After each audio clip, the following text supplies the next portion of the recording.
Bienvenue sur notre chaîne, où nous décryptons les événements qui façonnent le monde. Aujourd'hui, nous plongeons au cœur d'une décision explosive de l'Iran, l'interdiction d'installer des caméras de surveillance sur ses sites nucléaires et le refus d'accès à Raphaël Grossi, directeur général de l'Agence internationale de l'énergie atomique, AIEA. Une décision qui secoue la communauté internationale et ravive les tensions géopolitiques. Pourquoi l'Iran prend-il une telle mesure? Quelles en sont les implications pour la sécurité mondiale? Restez avec nous pour comprendre cette crise complexe. Le 28 juin 2025, l'Iran a adopté une loi choc, suspendant toute coopération avec l'AIEA, l'agence onusienne chargée de superviser les programmes nucléaires à travers le monde. Cette décision, annoncée par le vice-président du Parlement iranien, Hamid Reza Hadjibabaei, et confirmée par le ministre des Affaires étrangères, Abbas Araghchi, marque un tournant majeur dans les relations déjà tendues entre l'Iran, l'AIEA et les puissances occidentales. Mais pour comprendre cette rupture, il faut remonter aux racines du conflit. Depuis la révolution islamique de 1979, l'Iran et les États-Unis entretiennent des relations marquées par la méfiance et l'hostilité. Selon Hamid Reza Hadjibabaei, cette animosité, qui dure depuis 47 ans, ne porte pas uniquement sur le programme nucléaire iranien ou ses missiles, mais sur l'essence même de la nation iranienne, une civilisation millénaire de 90 millions d'habitants, déterminée à résister à toute domination étrangère. Les États-Unis craignent une nation fière, riche d'une histoire de 7000 ans, qui refuse de se soumettre, a-t-il déclaré lors d'une cérémonie en hommage à l'ayatollah Beheshti. Le programme nucléaire iranien, au cœur de ce bras de fer, est surveillé de près par l'AIEA depuis des décennies. Les sites d'Ispahan, Fordo et Natanz, piliers de ce programme, ont souvent été au centre des tensions. En 2015, l'accord sur le nucléaire iranien, connu sous le nom de JCPOA, avait permis une surveillance accrue des activités nucléaires iraniennes en échange d'un allègement des sanctions économiques. Mais cet accord a volé en éclats en 2018, lorsque les États-Unis, sous l'administration Trump, s'en sont retirés unilatéralement, réimposant des sanctions sévères. Depuis, l'Iran a progressivement repris ses activités d'enrichissement d'uranium, suscitant l'inquiétude de la communauté internationale. C'est dans ce contexte que Raphaël Grossi, directeur général de l'AIEA, entre en scène. Chargé de garantir la transparence des programmes nucléaires, Grossi a été accusé par Téhéran de partialité.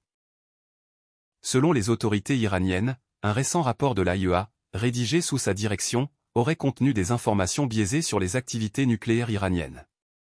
Ce rapport aurait servi de prétexte à une résolution du Conseil des gouverneurs de l'AIEA, perçue par l'Iran comme politiquement motivée. Pire encore, Téhéran reproche à Grossi d'avoir omis de condamner des frappes israéliennes et américaines sur ses sites nucléaires, qualifiées d'illégales, par le ministre Abbas Araghchi. Ces frappes, survenues lors d'une guerre éclair de 12 jours, ont visé les installations d'Ispahan, Fordo et Natanz. Selon l'Iran, elles auraient été facilitées par des informations sensibles divulguées dans des documents obtenus par Israël. Abbas Araghchi a pointé du doigt Grossi, l'accusant d'avoir joué un rôle regrettable en occultant la clôture, il y a 10 ans, de certains dossiers nucléaires par l'AIEA. Cette malveillance a ouvert la voie à une résolution injuste et à des attaques contre notre souveraineté, a-t-il déclaré sur X. Pour Téhéran, Grossi aurait trahi les principes mêmes de l'AIEA, censés garantir la sécurité des installations nucléaires, et non servir les intérêts des puissances occidentales. Mais pourquoi l'Iran va-t-il si loin? Cette décision d'interdire les caméras de surveillance et l'accès à Grossi est avant tout une réponse stratégique. En suspendant sa coopération avec l'AIEA, l'Iran envoie un message clair, il ne tolérera pas ce qu'il perçoit comme une ingérence étrangère.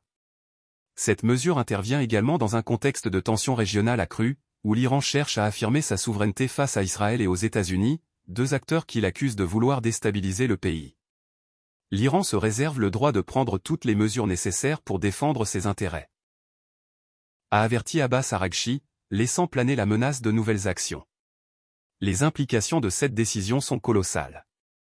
Sans caméra de surveillance, l'AIEA perd une part importante de sa capacité à superviser le programme nucléaire iranien. Cela pourrait alimenter les spéculations sur les intentions de Téhéran, cherche-t-il à accélérer son enrichissement d'uranium pour se doter de l'arme nucléaire? Ou s'agit-il d'une simple posture pour négocier de meilleures conditions dans d'éventuelles futures discussions? Quoi qu'il en soit, cette rupture risque d'aggraver les tensions avec les puissances occidentales, déjà sur le qui-vive. La communauté internationale est divisée. Les États-Unis et Israël dénoncent une provocation iranienne, tandis que des pays comme la Russie et la Chine appellent au dialogue. L'Union européenne, elle, tente de jouer les médiateurs, mais la méfiance est à son comble.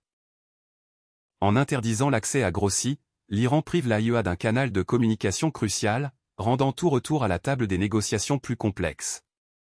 Et pendant ce temps, les populations iraniennes, déjà éprouvées par les sanctions, craignent une escalade militaire. Car au-delà de la géopolitique, c'est le peuple iranien qui risque de payer le prix fort. Les sanctions économiques, renforcées après le retrait américain du JCPOA, ont plongé des millions de familles dans la précarité. Une nouvelle crise pourrait aggraver cette situation, tout en renforçant le sentiment d'unité nationale face à ce que l'Iran perçoit comme une agression extérieure.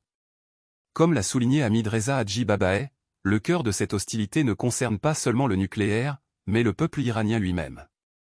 Alors, que nous réserve l'avenir? L'Iran, en défiant l'AIEA, joue une carte risquée mais calculée.